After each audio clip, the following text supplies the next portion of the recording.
Hey guys, today's a very special episode because I'm cooking with 2 Michelin star chef Kirk Westaway in Singapore. Right now the restaurant is closed for constructions and that gave me the ultimate opportunity to cook the whole day together with this legendary chef. But enough talking, let's start cooking. Kirk and I are both going to cook one dish each. Kirk is going to make a delicious langoustine dish with celeriac noodles, braised little jam lettuce and a langoustine broth. I'm going to make a king crab starter with some salt crust baked celeriac, a king crab and celeriac dumpling and a king crab broth. So, let's begin. First the langoustine. Start by removing the heads from the tails. Then press the tail to break it and peel the shell off. Keep the shells for later. Now use a tweezer to remove the intestines. Be gentle so you don't damage the langoustine meat. Then we can start on the sauce. Let some butter bubble in a frying pan and pan fry the heads and all the other trimmings on a high heat. After 2 minutes also add half a chopped onion and 5 sprigs of thyme. Then fry it for another minute and then deglaze the pan with half a liter of vegetable broth and add enough water to almost submerge the heads. Now let it simmer for 45 minutes. Once that's done, pass the liquid through a fine sieve. Then let it reduce till you have reached the desired flavor. Meanwhile, we can start on the celeriac noodles. First cut the top and bottom off and clean the sides. Now place it on a Japanese sheet slicer and slice it in long thin sheets.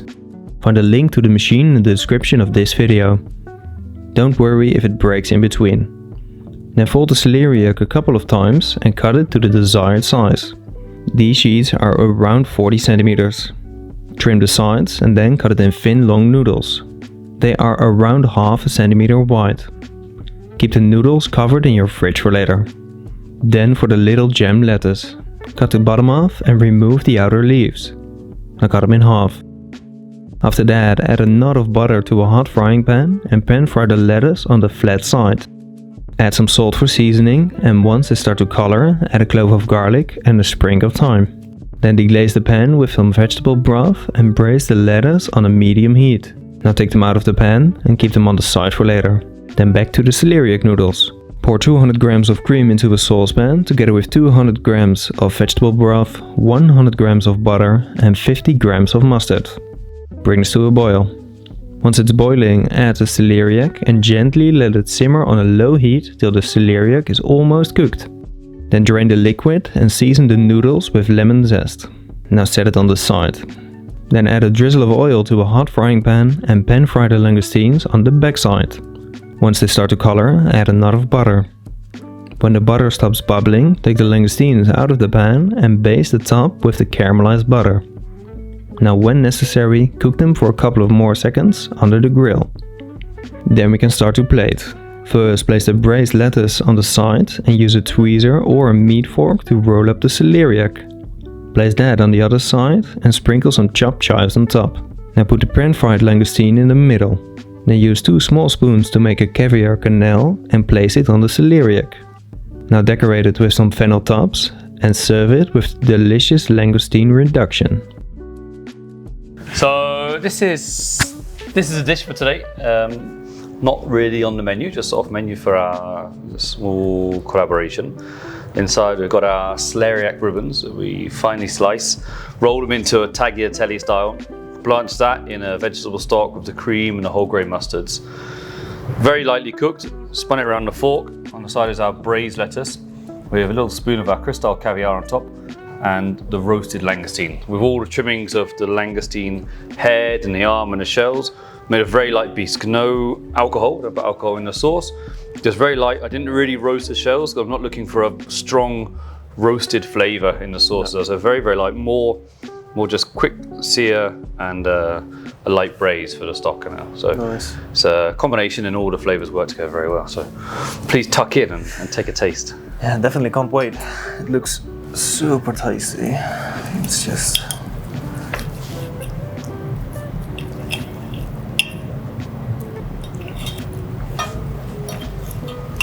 I should have made one each, but for now we've just got to share this one. So that's fine. I can already feel a connection. And then also the nice part is all the citrus. So obviously you got the sweet and the mild spiciness of the mustard, but also loads of lemon zest into the celeriac ribbons as well, which kind of elevates the whole dish. and it's super nice. The lettuce is super flavorful in combination with the sauce, and then the little bulbs of caviar just popping in your mouth with the langoustine, of course. The lettuce, super tasty. The citrus is nice. Huh? The mustard and the lemon on the celeriac. And you know, we use vegetable stock when we work with all our dishes. We try and have as much vegetable stock as possible rather than balancing out and using fish stock, using chicken stock. We try and really work with a vegetable base that we use in all of our sauces and all of our vegetable dishes across the board. Nice. And the addition of the salty caviar just brings that creamy nuttiness at the end as well. Yeah, definitely with the sauce and the little fattiness in combination with the citrus from the celeriac. Spot on. Yeah, for me the lemon zest and the mustard really give it that kick as well. Yeah. Well, good. Thanks very much. Thank you. Hope you enjoyed. Kirk's dish was really incredible, and now we move on to mine.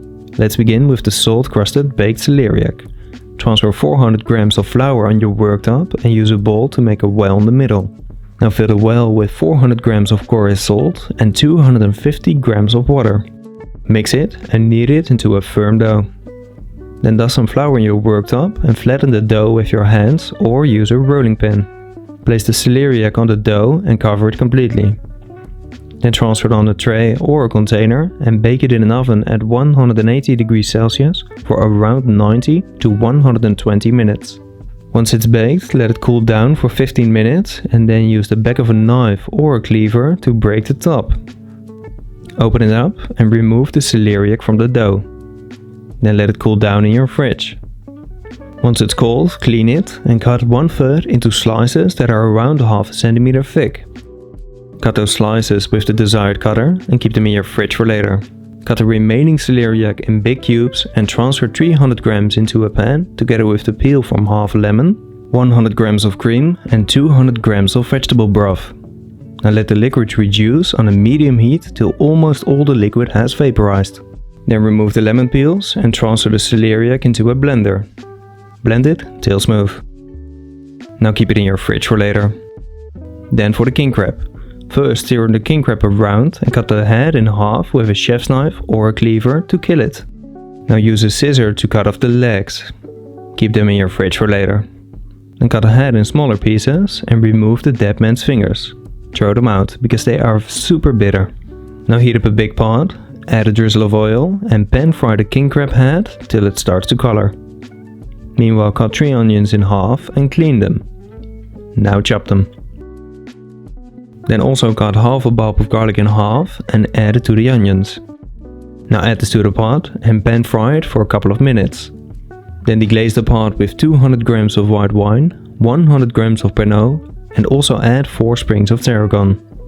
Let this reduce and then submerge the crab with water. Now let it simmer for around 45 minutes. After that pass the broth through a fine sieve and reduce it till it has reached the desired flavor. Now back to the legs. First season a big pot of boiling water with salt and boil the legs for 4 to 5 minutes depending on the size of the legs. Then directly cool them down in ice water. Once they have cooled down, break the legs on the joints and pull the swords out. Each leg has 2 swords. Then use a scissor to cut the legs open and pull the meat out. When that's done, take the meat from the big part of the legs and portion it into pieces that are 1 to 2 centimeters big. The trimmings and the smaller legs you can chop into a tartare. Don't over chop it, because you want to keep the beautiful texture. Now peel 1 green apple and cut it in thin slices. Cut those slices in small cubes, also known as brunoise. Add a couple of tablespoons to the crab meat and then season it with the zest from 1/3 of a lime, a squeeze of the lime juice and 2 tablespoons of the celeriac cream. Gently mix it and then season it with salt. Now for the sweet and sour celeriac. First mix 50 grams of white wine with 50 grams of white wine vinegar, 50 grams of water and 50 grams of sugar. Then cut 1 piece of lemongrass fine and add it to the pan as well. Bring this to a boil. Once it's boiling, let it cool down out of the fridge. Meanwhile cut the top and bottom of a celeriac and clean the sides. Now place it on the Japanese sheet slicer and slice it in long thin sheets. Then fold the celeriac a couple of times and cut 2/3 with a round cutter. The other 1/3 you can cut with the same decorative cutter I used before. Now blanch the celeriac rounds in some salted water for around 10 to 15 seconds to make them a bit softer. Then cool it down in ice water. Now take your sweet and sour and pass it through a fine sieve. Then submerge the celeriac flowers in the sweet and sour and let them marinate for at least 30 minutes. Do the same with the blanched celeriac. After that, place the rounds on your worktop and put a teaspoon of the crab salad in the middle. Then fold the celeriac into a dumpling and press the sides to make it stick. Once that's done, take the portioned crab legs and glaze them with the crab broth.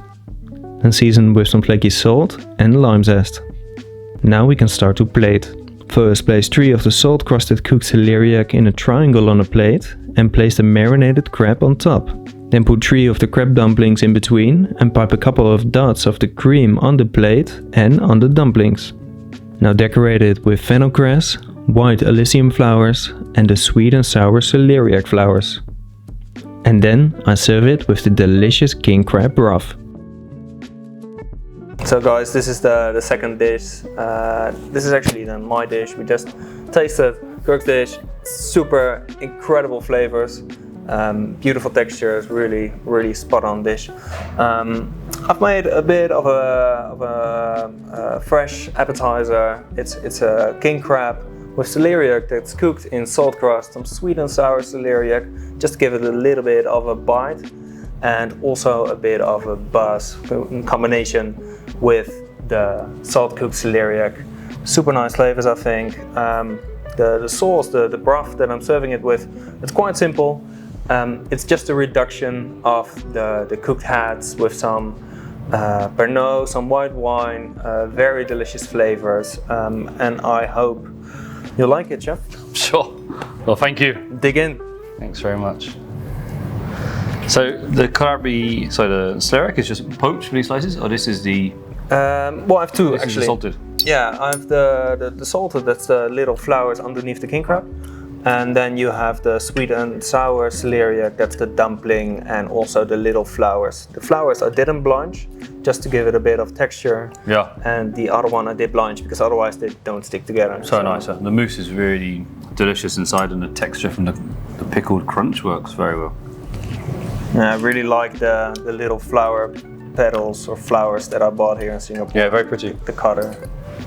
And the salt crust, I mean, it didn't penetrate to be over seasoned, but it's just enough which balances out the whole dish. Yeah. And really makes it so sweet. I think it's the best way to cook celeriac, so you maintain all the hydration inside without overcooking. Just very delicious, yeah. And the sauce is clear and perfect. Glad you like it. Very nice. I'll finish this, shall I? Yeah. Go ahead. So guys, that's it for today. I want to thank Kirk for having me. It was wonderful cooking here with this view. It's incredible, but also the kitchen, the guys in the kitchen, super nice, and I had a blast. Good. Well, thanks for coming. It's been a pleasure to have you all the way to Singapore. And next time I'll come see you at home. Definitely, always welcome in Amsterdam. Thanks very much. Great to see you. Thanks for coming. Guys. Cheers. Thanks.